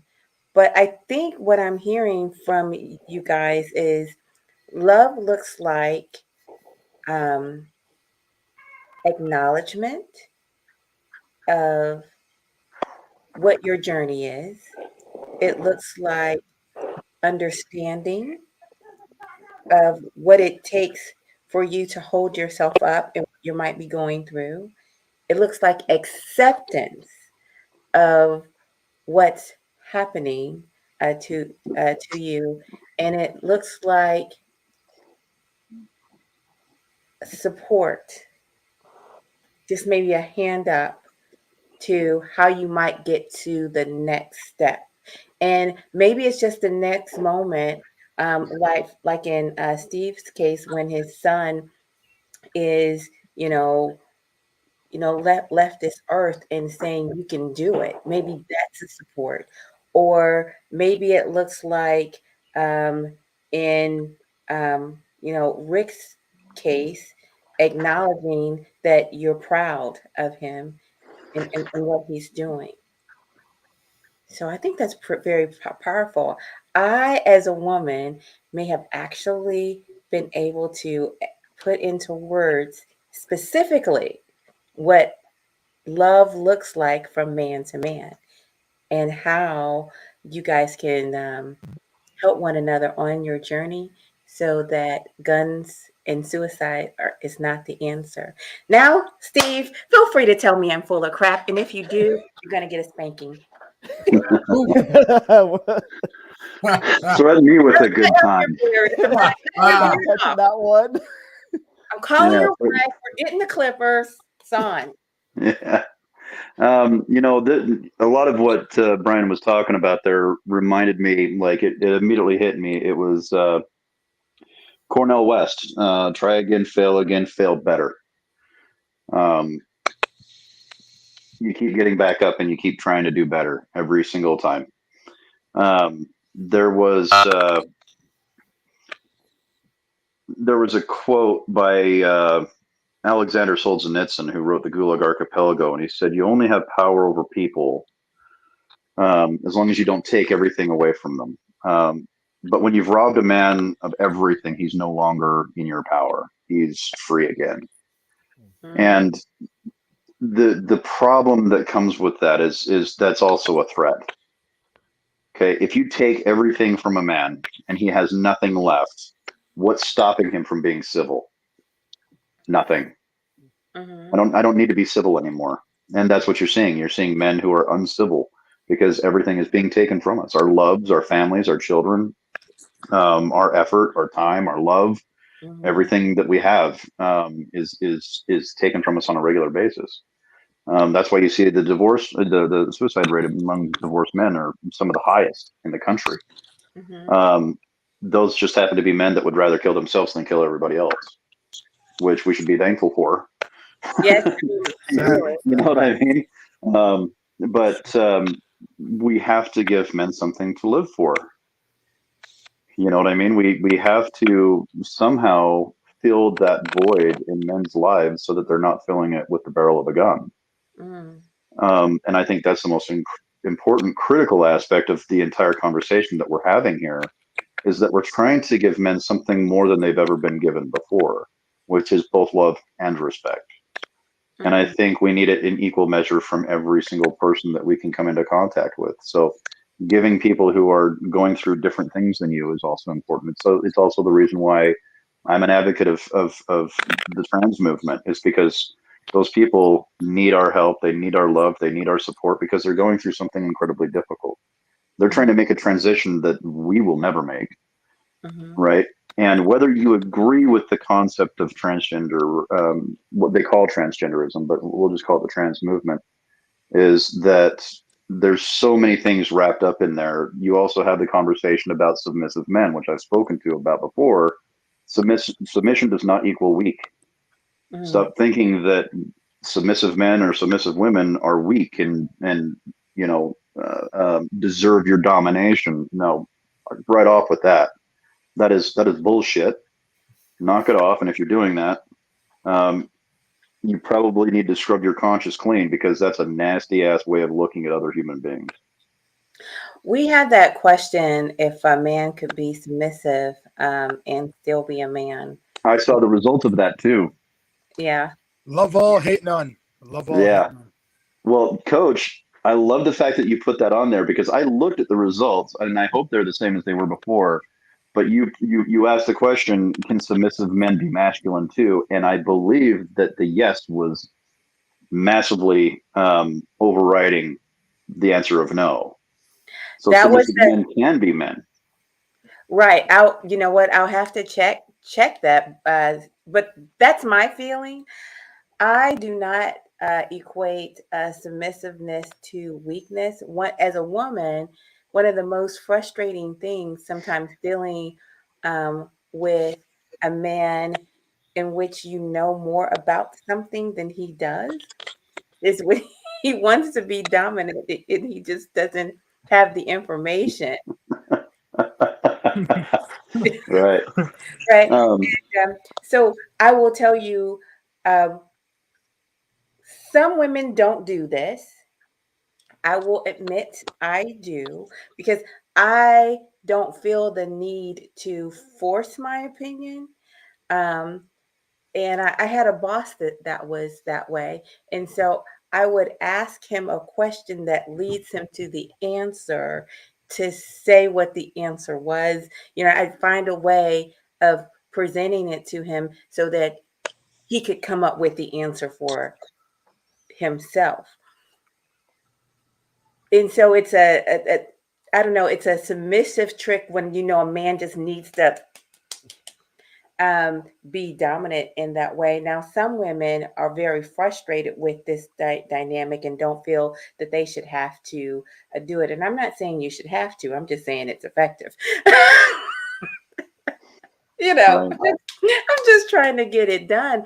But it is a mind pretzel and an emotional, mental pretzel that so many women find themselves in with their bosses and uh, their husbands. But I have to tell you, I wasn't raised to be that way at all. I was in a work situation, and I just noticed the way one of the other women was handling our new boss, and he loved her.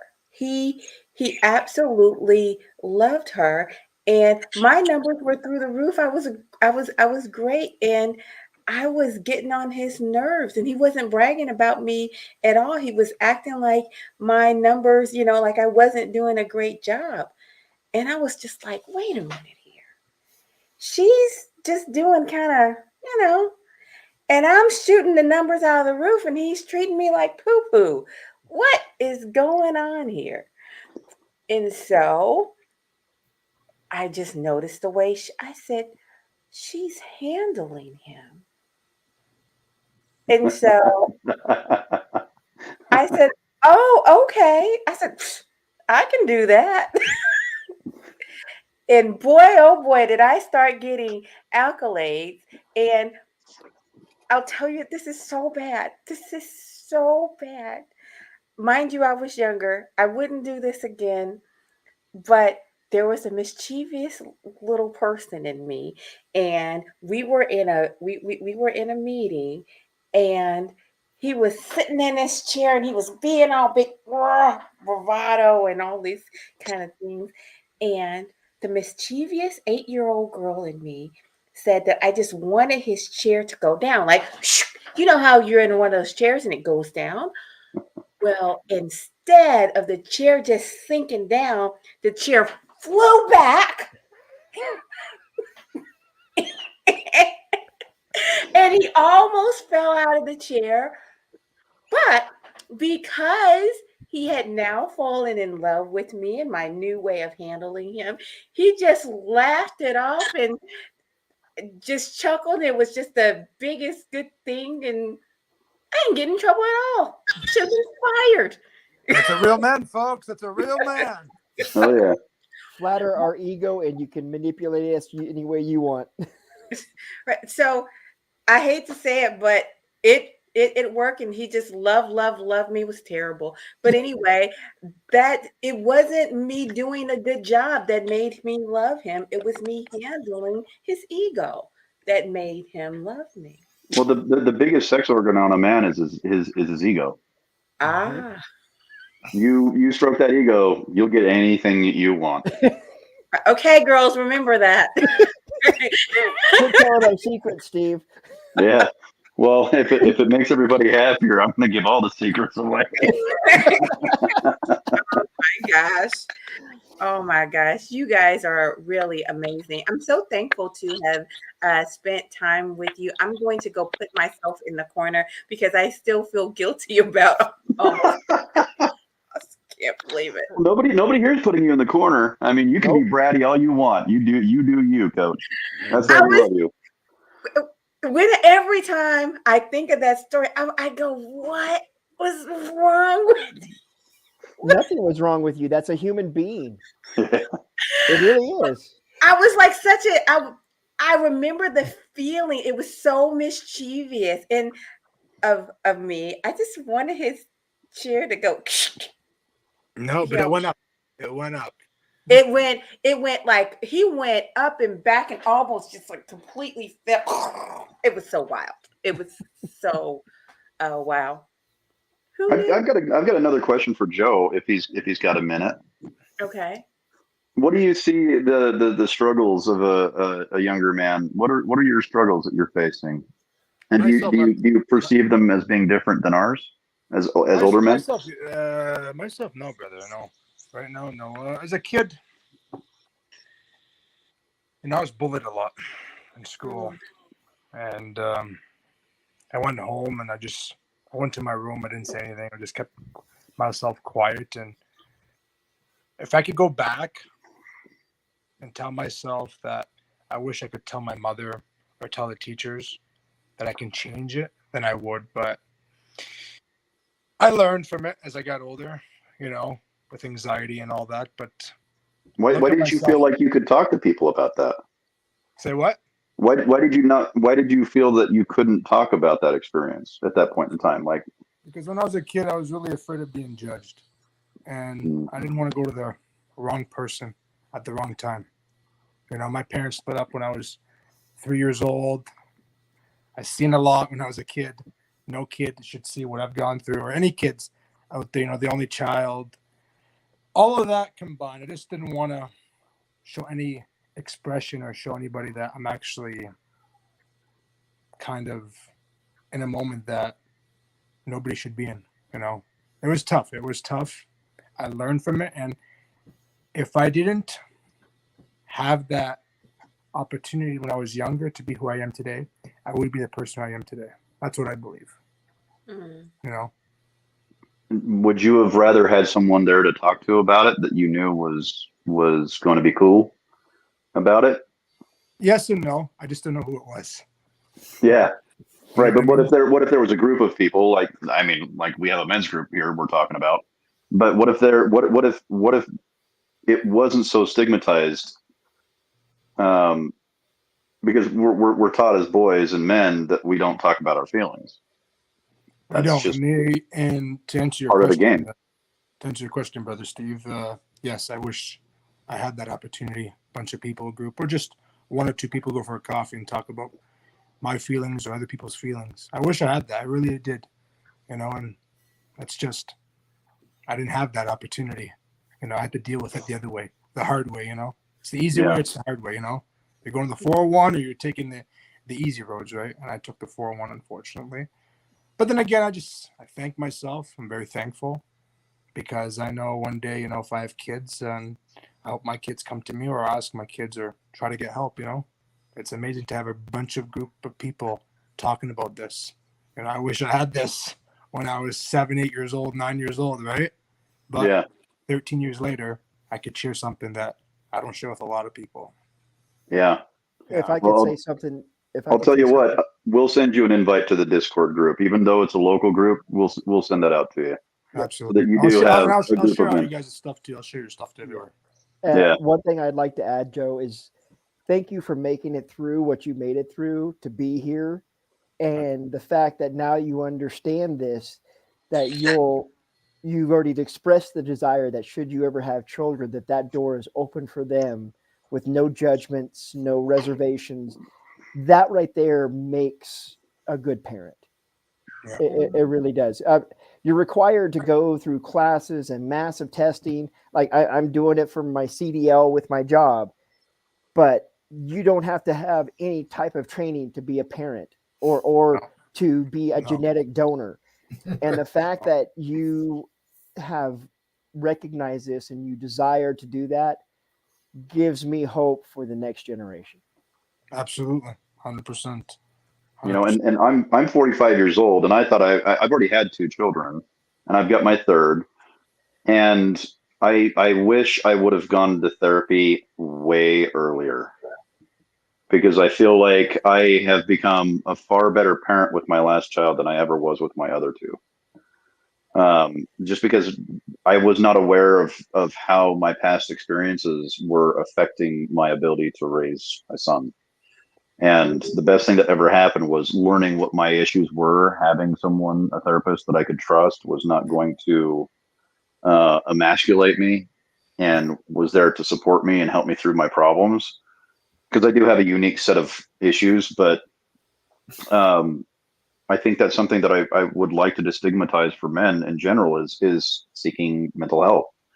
I've learned more things about myself in the last year to 2 years with the men's group, with going to therapy, all of this stuff. I've become a better parent because of it. Now I can actually connect, because I was having a really hard time bonding with my son, with my youngest, and it took me going to therapy. I'm sorry? God bless your son. Oh yeah, he's a champ. but it took me going to therapy and learning why I couldn't bond with him to finally get me over those humps, right? Get me over those things. And now I'm a better parent, and I'm not going to be sharing that gender generational trauma. I'm not going to be producing another damaged man. I'm going to be putting out a man who feels loved and cared for by his father, who is given a place in his heart where he feels value as a man, as a son, as a human being, and I'm not going to allow that to continue. I'm not going to allow my damaged components break his perfect components, if that makes sense. Like Wow. he's gonna leave my care far better than I ever could have been. Wow. That's pretty significant. That's very, very significant. You're not going to allow your damaged components to break his perfect components. Whoa. You guys have dropped some knowledge. Today. I don't even know this guy, Steve, and I love him like I know him for freaking 10 years. Good. Wow. Well said, Well, brother. Well he's said. your relative from Loveland. You just don't. I see that. I just don't post a lot, man. I'm horrible at self-promotion. So you guys will find it easy to get in touch with one another. I want to highlight the end of our poll. Do you wish you could be more open about your mental health challenges? 92% of people said yes, and 8% of people said no. I think that's probably reflective of society. What is the 8% saying no because they've already got it? Perhaps, you know. Yeah. Yeah. Yeah. Yeah. They're probably where they want to be. Well, I don't think any divorce attorney has ever had someone walk in to their office and say, you know, I want a divorce. My partner is listening to me. So I mean, I don't know. Sometimes people don't want their partner to listen to everything that they say. You know, sometimes when people are, I want to acknowledge a man or any person, but I'm going to say specifically a man who's going through substance abuse can be really, really dangerous. They're dangerous with their words and they're dangerous physically because they're wanting that inanimate object and they're valuing that over other things. And it's hard. I bring that up because when you listen to a person who's on substance abuse, they don't want you to listen to what they're saying. They want to trick you. They want you to not have clarity. A person who's addicted is very manipulative. Yeah. Yeah. I agree. Yeah. I know some people in school. Mhm. Yeah. Yeah. You remember Johan Hari, coach, and his discussion on reasons why people become addicts? Oh, yes. Uh-huh. Yeah. So Yeah. just imagine that human beings, both male and female, and however you want to genderize yourself, just imagine the thing that you're missing, the components that should have been given to you by your mother and your father, Mm-hmm. like love and self-worth. What are you going to fill those with if you don't get that? You're going to fill them with other things, either addiction to sex, addiction to drugs, addiction to risk, addiction to whatever you can get addicted to. The studies that Mr. Hari attested to in his TED talk, the European countries that instituted the process of decriminalizing the drugs and decriminalizing the addicts, right, and getting them the help that they need, what did that do? It reconnected them with society. He even states it in the talk. We reconnect people with love. Mm-hmm. That's what we need to do, is we need to reconnect people with the greater community so that we can feel loved and respected and needed and worthy of other people's time and attention. So I think that's why it's so important to have people in your life that can give you access to the things that you need as a human being, and to give people the opportunity not to fill their lives with caustic, toxic behavior like addiction. It's so incredibly important that we feel. There's an old saying: is sorrow drills and bores holes in us so that they may be filled with joy. And if they can't be filled with joy, we will fill them up with something else. And sometimes that's hate. Sometimes that's sex addiction. Sometimes it's drug addiction. Sometimes it's risky behavior.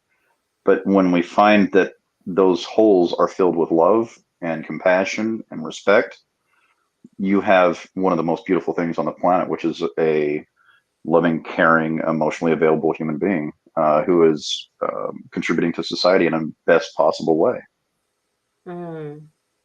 I am so glad that you were on a single shot when you said that. I'm going to try my best to get that edited and clipped out, because I think it's I don't know, it's a beautiful statement. As we close out here, I just want you guys to know, if you would hang out backstage just for a few moments. I have a few things I'd like to chat with you about, but I'm going to put you on screen, and I would like you to give us some closing remarks. And I'm curious your answer to this question, and it is, what makes you what gives you self-worth? Okay. And I'm going to start with I Rick. think Joe had something that he wanted to say. Okay, well, we'll do Joe. Joe, do you have something you want to say? Yeah, I wanted to say that we have to love ourselves first too. We have to really Mhm. love ourselves and show love to ourselves first before we can love anybody else. If you like talking about love or relationship, when there's a saying out there is, live life itself, to have a crush on you first before others. If you have love for yourself, everything combined will come together and you'll be fine. Trust me. I receive and appreciate that. It's just that what I'm starting to really understand is that if you don't have a sense of self-worth, it's impossible to love yourself.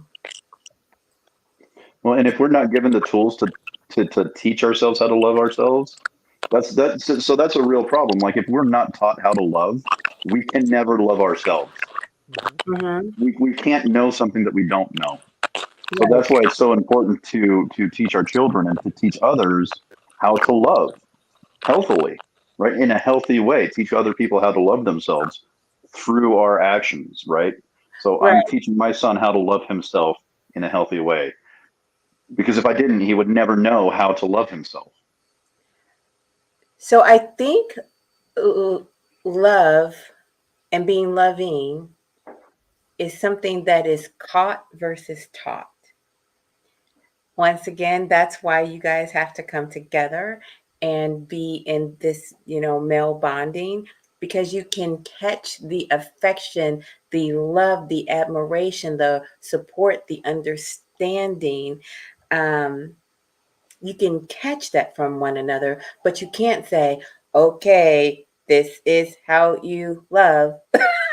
You can't No, you no. can't read 50 million books, and you're never going to see the reflection of yourself in someone's heart. You're just not. And so you have to connect. And it doesn't have to be physical. You can do it electronically. You can get on the phone.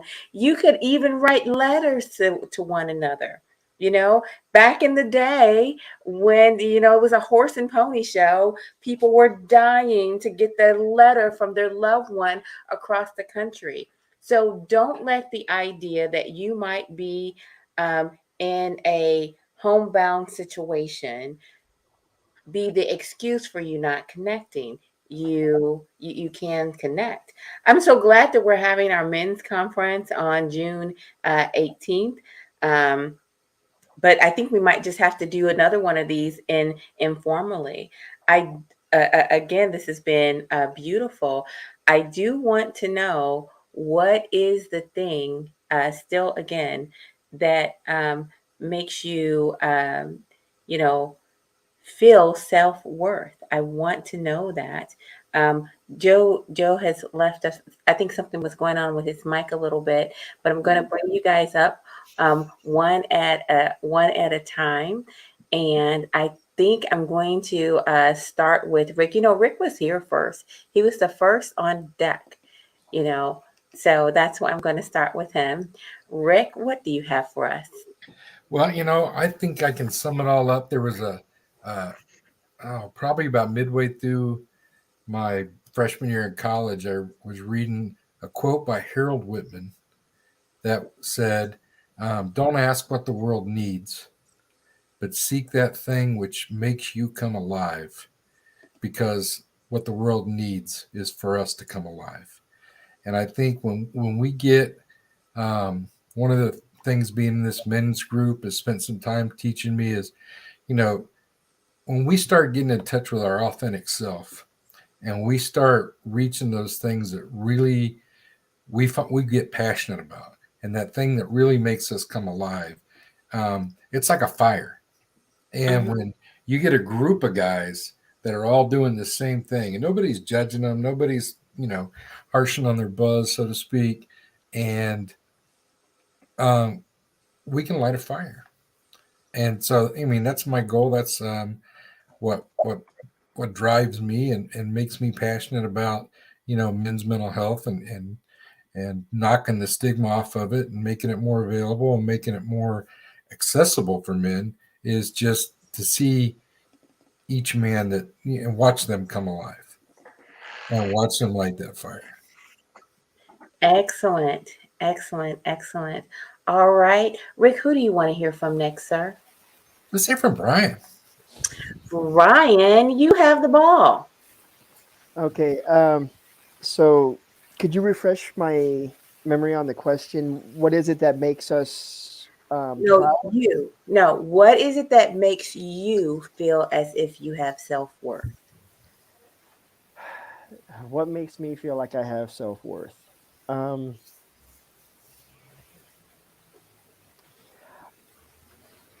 think for me, those who know me, is even people who at times I may not like, I'm always willing to open the door and help. Even if it was someone I totally despise, if they truly needed help, my door is open. People know that. I was recently told by several people at a gathering that I make people feel safe to be themselves. Mm. And that is, I guess that would be best what makes me feel that way, is if I can let someone be there, to use Rick's words, if I can let someone be their authentic self with me, with no judgments, no reservations, nothing held back, they are who they are, and they feel comfortable like that, I cannot be happier. Excellent, excellent. I love that. I'm going to choose Big Steve because I'm dying to hear more from him. His connection hasn't allowed us to hear enough from him, but I'm so glad he's here to close us out with his final thoughts. What are your final thoughts on what makes you feel your self-worth? And if there's anything else you want to share that you've been dying to say that you haven't been able to get out, please share it now.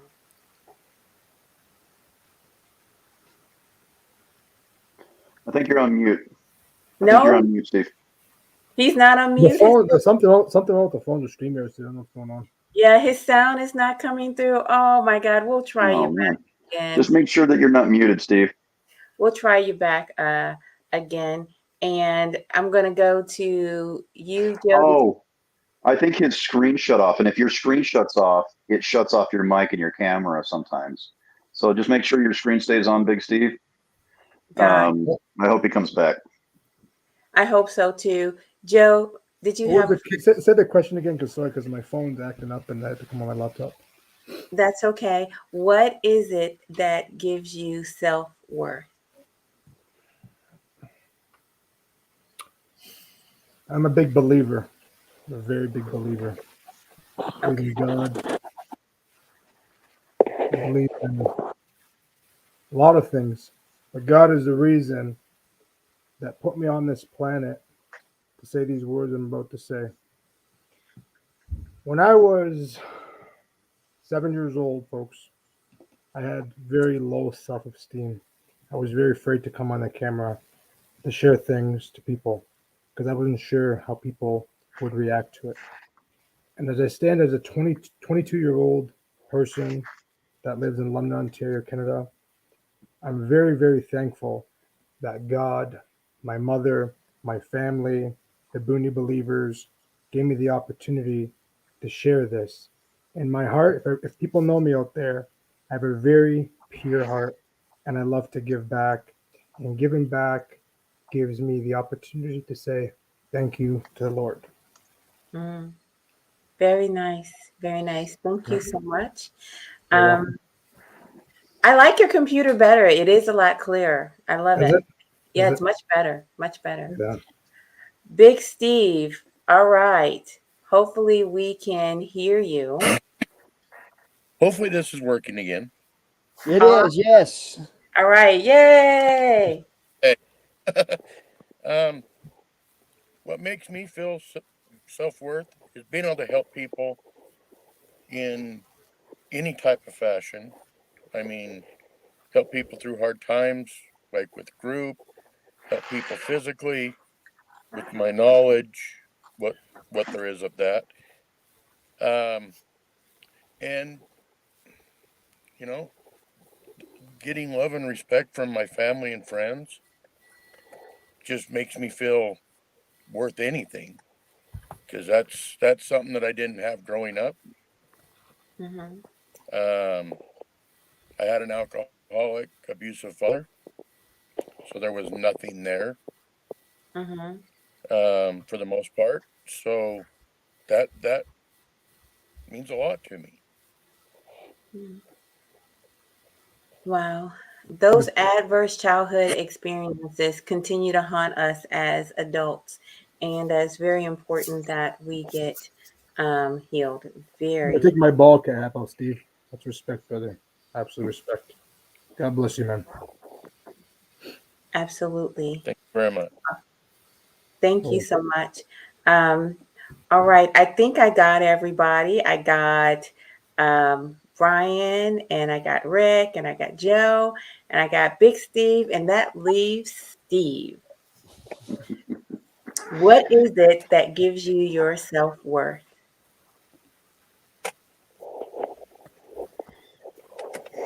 That's a hard question to answer, actually. First of all, I think we have to address something really quickly, though, is that we have to understand that even though our fathers might not have been the best, Mm-hmm. they had to suffer before we did, right? So Mm-hmm. they are victims of the same problems that they gave us. Mm-hmm. And so it's important for us to not be overly critical of our fathers and to understand that they had to be in that position before us, long before us. And they didn't have access to the same kind and compassionate men that we have access to today. And to kind of give them a little bit of grace and charity in that sense. What gives me self-worth? Man, it's so tough because I've never questioned it. um, I think the thing that if I could say is self-worth is knowing that I am loved, respected, and cared for in my home, with my family, with my wife. Um, I think those are the things that give me that self-worth. And I also give myself self-worth. Like, I have a strong sense of how important I am in the world just as me, right? And I think I have a lot to offer. I do my best to be a good man, a good father, a good husband. And even though I may fail on occasion, the Carl Jung actually said something a long time ago. It was really, really profound in the sense of, which is the greatest individual value is always pregnant with value for mankind. And to me, that is everything that we do. The greatest value we can take from that is we can look at a man or we can look at a woman and we can say, what are they doing for the world to make the world a better place? Mm-hmm. Right? Because it's really easy to kind of crap all over people and treat people poorly, and abuse and criminalize other human beings. Mm-hmm. But the greatest human value is that which is, I think, pregnant with love and compassion. Mm-hmm. I think that's the most difficult thing for men to give too, is because a lot of us weren't taught to do that really well. And some of us we had the luxury of being able to do that. But I think the thing that gives me the most value is looking at my children and seeing how well they're doing, emotionally and mentally. It's looking at my wife and making sure that when I look at her, I can see that she's having her needs met. And then looking in the mirror and being able to say, you're a good man. It's going to be okay. Mm-hmm. And so that's the way that I would measure that question is can I look in the mirror and can I say I'm a good man? Mm-hmm. If I can, then great. If not, then I got some work to do. And I can't be blaming it on other people. I've got to take personal accountability and responsibility for my actions. And I have to suffer the consequences of such. Mm-hmm. I really do have to face the world face on. I can't use excuses. I have to continue to go on and move forward and hopefully bring really great human beings along with me that I can help benefit them and they can benefit me, and using it more as a communal resource to uplift and empower people and to make life easier for everybody rather than just a select few. So that's why I think it's important that at the same time, when we're talking about men's mental health, we are also talking about women and women's needs and trans rights and trans needs and all of the things that need to be mentioned when we think, okay, who isn't getting love? Let's give it to them. I've got enough. I can give some more. I think if we keep that in mind, then we'll have a much better society to live within than what it seems like it currently is. Wow. How wonderful. I must say tonight has been great. I'm so appreciative. Thank you. I want to thank Steve for bringing the people that he loves and respect into this atmosphere. It's amazing. Thank you for letting me love on them and letting me listen to them. And I appreciate every last one of your hearts. And then I'm going to give a 2 thumbs up to Joe from Loveland, who is a part of the Discord. Very interesting. I love this discussion. Never been on a discussion like this. It's very interesting. It's like going to school and learning a different subject, like a math, like 1 times 1 or 5 times 5. You learn something different. All the time. It's epic understanding. That's what we do here. And then I'm thanking the audience. Are you awesome? The audience is so awesome. You guys just bring up such interesting points, and you're so loyal. I thank you for rocking with me. If you're catching this on the replay, I value you just as much, and you're welcome to continue to put your comments in. I find this journey that I'm on with you amazing, and I can just only be thankful. So please take this thank you as not 1, but a million. And, hugs and kisses, a million times, and then at least once more. Bye-bye for now.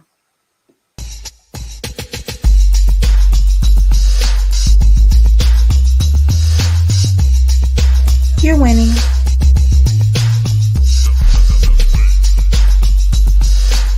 You're winning.